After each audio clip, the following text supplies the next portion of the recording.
घर का वो लड़का था, इसीलिए उसको ज़िम्मेदारी का एहसास था, परिवार चलाएँ तो चलाएँ कैसे? वो हमेशा परेशान रहता रिश्तेदार उनको कोसते कि लड़का कुछ नहीं करता। इंसान पढ़ने-लिखने के बाद में एक युवा क्या सोचता है? उसके पास में रोज़गार हो, अच्छा जीवन चले, लेकिन पढ़े-लिखे होने के बाद भी जब रोज़गार हाथ में नहीं आए और जब वो कहीं पे नौकरी कर रहा हो, 2 पैसे कमा रहा हो और वो नौकरी भी उससे छूट जाए तो कहीं न कहीं मन में एक कसक सी रहती है कि उसके जीवन में ये क्या हो रहा है। 2 पैसे कमाने हैं, परिवार को चलाने हैं, लेकिन उनके जेब खाली हैं, परिवार को चलाने के लिए पैसे नहीं हैं। और युवा जो ये सोचकर पढ़ाई किया था कि मुझे नौकरी करनी है आगे चलकर, लेकिन वो नौकरी भी अब उसको नसीब नहीं हो, तो कई युवा इसको अपने जीवन पर भारी मान लेते हैं और कई बार जीवन को तबाह कर लेते हैं, ज़िंदगी समाप्त कर लेते हैं। एक ऐसा ही मामला सामने आया है छत्तीसगढ़ की राजधानी रायपुर से, जहाँ पर एक 21 साल के लड़के ने, महज़ 21 साल उम्र देखिए, 21 साल का लड़का बेरोज़गारी से तंगहाल था। वो कुछ समय पहले एक दुकान में काम करता था, लेकिन वो भी नौकरी छूट गई उसकी,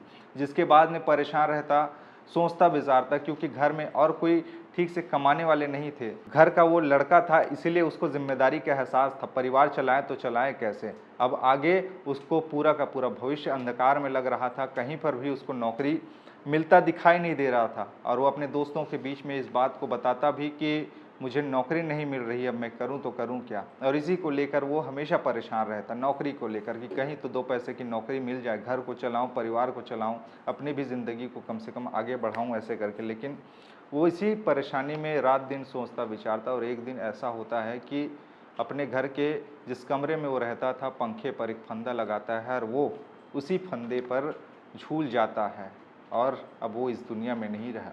ये खबर रायपुर से ही सामने आई है। रायपुर का उरला थाना क्षेत्र अंतर्गत ये पूरा मामला है, जहाँ पर संदीप निषाद नाम का एक महज़ 21 साल का वो लड़का, जिसको नौकरी की तलाश थी। कुछ समय पहले वो एक जॉब भी करता था एक दुकान में, लेकिन वो जॉब जब छूटी तो उसके मन में आया कि अब मैं कहाँ नौकरी करूँ। घर की स्थिति ऐसी थी कि सभी लोग कोसते, आस-पड़ोस के लोग भी, घर परिवार वाले, रिश्तेदार उनको कोसते कि लड़का कुछ नहीं करता और इसी सब तानों के चलते उसने आत्मघाती कदम उठाया और उसने अपने जीवन को ही समाप्त कर लिया। तो ऐसे भी होते हैं हमारे देश में, ये एक बनता जा रहा है युवाओं के मन में कि जब तक रोज़गार है तब तक तो जीवन अच्छा है, लेकिन जहाँ रोज़गार नहीं है, नौकरी छूट गई, तो उसके बाद में कई युवा इसको एक सदमा जैसा मानते हैं और इसको बर्दाश्त नहीं कर पाते और आत्मघाती कदम उठाते हैं। इतनी बड़ी आबादी वाला देश, लेकिन हमारे देश में ना तो कोई जॉब के लिए गारंटी है,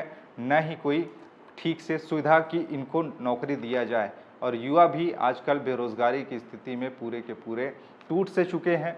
जो लोग पढ़े लिखे होने के बाद भी खाली बैठे हैं, वो लोग रोज़गार की आस लेकर बैठे हैं। कई लोग सोचते हैं कि हम नौकरी की जगह बिज़नेस करेंगे, लेकिन बिज़नेस में लगाने के लिए पैसा भी नहीं है। तो ऐसे-ऐसे किस्से अलग-अलग जगहों से सामने आते हैं और ये खुद छत्तीसगढ़ की राजधानी रायपुर से सामने आया है, जहाँ पर एक युवक ने आत्मघाती कदम उठाकर अपने जीवन को समाप्त कर लिया। वो इस दुनिया में नहीं है, उस जाने वाले की याद उसके परिवार वालों को हमेशा रहेगी, जाने वाला नहीं आएगा। लेकिन आप लोग अपने जीवन को अच्छे से बनाइए और कोशिश कीजिए कि अगर नौकरी नहीं मिल रहा तो कहीं भी एडजस्ट होने की सोचिए। ऐसा आत्मघाती कदम उठा लेना ये कतई सही नहीं है। वो आपके परिवार के लिए आत्मघाती है, वो स्वयं आपके लिए भी आत्मघाती है, क्योंकि जाने वाले का इंतज़ार परिवार के लिए कभी ख़त्म नहीं होगा और नौकरी आज है कल नहीं रहेगी, इसकी भी कोई गारंटी नहीं है। लेकिन आत्मघाती कदम उठाने से बचिए और सरकार इस दिशा में आगे क्या करेगी ये देखने वाली बात होगी, क्योंकि वादे बड़े-बड़े करते हैं कि हम रोज़गार देंगे, ये करेंगे, वो करेंगे, लेकिन रोज़गार की आस में कई युवा दम तोड़ रहे हैं। विचार आपके क्या हैं नीचे बताइएगा। खबरें और भी है जिसके लिए बने रहिए छत्तीसगढ़ के साथ में। नमस्कार।